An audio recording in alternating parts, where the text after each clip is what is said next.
Well, good day, everybody. Let's move over to the corn pit and talk about corn, the big crop that we have here in the States, and it seems to be getting bigger. As we go to tape here, we're easier again today. We're making headway into trading some of these new lows, and I'm looking at 320 in D's corn. But 4 days from now, we've got the USDA report. That's going to be something that we have to keep mindful of. One of the private forecasters, FC Stone or StoneX, came out with their estimates, and their estimates were about 2% above the trend line yields, and that's going to push us, if true. Now we wait and see. The USDA is the ultimate authority. If that was to be the case, and we got those numbers from the USDA, that would put us over a 3 billion bushel carryout. So that's not so good. Market's kind of trading that a little bit here today, trading kind of heavy. It's been kind of heavy for a while. So let's keep that in mind. We've got that USDA report, and sometimes we can really move on these things. So you're going to have to make sure that you're all ready for that. So again, we're looking at contract lows, 3.5-year lows in D's corn. That's about that 320 level.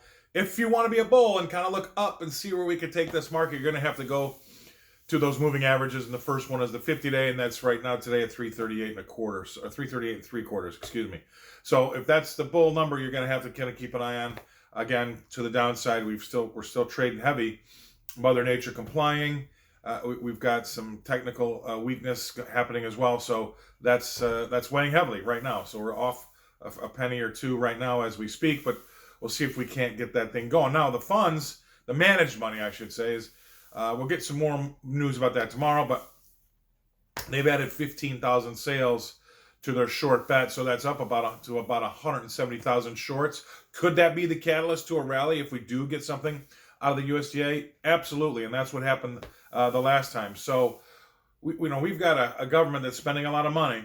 We've got a bunch of traders and investors alike out there thinking that we might get some inflation here, and it'd be nice to see that inflation show up in some of these row crops, especially corn, because it's just kind of having a hard time rallying here. So keep in mind, we've got a lot of things happening around the market that are also very important with the spending packages, and I'm talking trillions of dollars in spending.